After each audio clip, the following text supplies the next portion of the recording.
By the way, before I start today's video, I should also shout out to Paul Di'Anno, who passed away recently. And the sad thing is, I actually made a video like the day of his passing, but for some reason, it was on private. I never did hit it to share with everybody else. So I don't know. I was kind of thinking, boy, none of my fans really like Paul Di'Anno. And then, like, I looked at it and it was private, and I'm like, oh, that was my fault. But yeah, I do care about Paul Di'Anno. I've tried to make a video and I failed at it. But anyway, rest in peace. Your music will live on.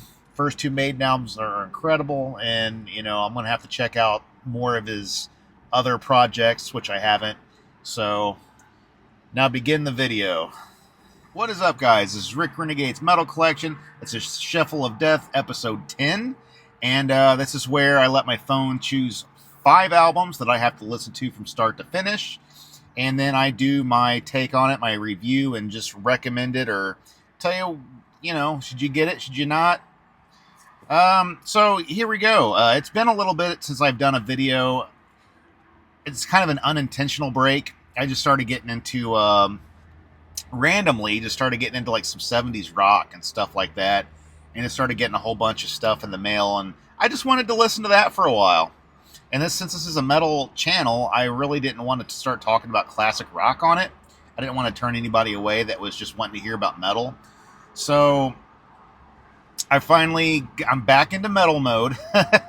I'm still listening to classic rock and stuff, but or just 70s rock, just whatever you want to call it. But I'm back into metal mode. So here we go. I finally listened to 5 albums, which took me forever to finally get to. So let's get started. I might be a little rusty at this, but the first thing that my phone chose is definitely a good one. We got Testament's The Ritual, and this came out in 92. Gets a 93% on Metal Archives, and this is the 5th Testament album. And I'm probably going to be clearing my throat a lot because I just ate some really spicy nachos, which were free, by the way. So just bear with me. So this is Testament's Black Album, okay? This is when everybody was all the thrash bands were starting to follow suit with Metallica. Things were changing, music was changing. And this is just them trying to stay relevant, and because you pretty much have to go with the flow or starve, And Testament went with the flow, but did it work? Well, it didn't really, but I will say it is a really, really good album. I remember when I first got into metal, I was kind of an elitist, and I was like, I would not touch albums like this with a 10-foot pole. I'm like, well, that's when they were trying to sell out. I don't want to listen to that. I only want to listen to thrash. But as I got older, I finally gave it a chance, and you get older, you grow and you mature, and you just start to realize, art is art, good is good. It just doesn't matter. But this album honestly is good from top to bottom. I mean, and honestly, it's the first time that Testament actually had a production that was actually good. I mean, they weren't all awful in the 80s, but I mean, this sounds a lot better than like Souls of Black. And personally, I like the music more than Souls of Black even. I know. And it's a thrash album. So, I mean, okay, I'll go through a few songs that I really like on here. Electric Crown is great. So Many Lies. Let Go of My World. I mean, honestly, even the ballad on here, Return to Serenity, which is funny because I'm not really like a big ballad guy, but when a metal band does a ballad that's really, really good, I take notice. And Testament always wrote good ballads. Kind of like Metallica did, like they were just good at it. But honestly, every song on this album is actually really good. Don't really pass it up, man. Don't pass it up. And this gets a 93%. I would probably give it, that's kind of a fair, I'd probably give it, 93 is probably pretty good. I would say 93. I'll give it that. So yeah, Testament, The Ritual. Next, this one's an oddball, but a goodie though. Banzai. I believe this is a band from Spain, and I remember I was getting into like Spanish bands there for a little while, and I bought this one. This is one of the last ones I bought when I was in that kick, and for some reason I kind of put this on the back burner. I don't know why. I think just because I was moving on to some more other things, but this is an awesome album. I mean, and what this is, okay, it's one of those little flat things. It's actually a 2-in-1. It's the only thing I could really find of this band. But so this came out in '84, and the album I am talking about is going to be this one, Duro. I don't know how you say that in Spanish. Patente. I don't know. It's the album with the bull on it. We'll say that. Gets an 82% on Metal Archives, which I don't think that's fair. I think it's better than that. And this is the second album that they've done. And what is it? I mean, it's just pretty typical 80s heavy metal, just mid-pace, energetic heavy metal. I don't really know what else to say. I mean, it kind of has a little bit of new wave of British heavy metal vibe. It's got maybe your typical like Accept type of sound here and there. I don't know, just anything that's like 80s metal. Judas Priest, throw it in a blender. You got Banzai, or I guess that's how you say it in Spanish. I don't know. Just totally recommend it. The bands from Spain are excellent. They have a lot of really good bands, and a lot of them tend to be a little bit more on the hard rock, gone metal side. But this is straight up metal, just traditional heavy metal, and it is sung in Spanish. But to me, that just makes it all the more interesting, even though I don't know what they're saying. But yeah, check it out, Banzai. Next, this one's going to be kind of fun to talk about. So, I am a big Stormwitch fan, okay? So this is Stormwitch, Dance with the Witches. I wasn't really in the mood for this when it popped up. I don't know why. I have to be in the right mood for Stormwitch because they have this, really, and oddly enough, they kind of have, this really strong Halloween type of vibe for me. It really just feels like the season of Halloween. And I know we were just in that period. You would think, well, wouldn't you be in the mood for it? I really wasn't into a huge Halloween mode this year for whatever reason. Not like I was last year. It just kind of came and went and whatever. But so I really wasn't really excited to listen to Stormwitch. But when I heard it, I was like, whoa. I'm literally the first couple seconds, I'm like, oh yeah, I forgot how good this was. This is amazing. And last year I did do a video on Stormwitch, a ranking. But this is so good. This is and this is the later Stormwitch album. So this came out in 2002, so this is kind of one of their comeback albums. It gets a 75% on Metal Archives, and this is their 8th album. This is the the missing classic Stormwitch album, in my opinion, because everyone talks about Stronger Than Heaven and it's the first 3 albums mainly, maybe the first 4, but this is every bit as good as any of those.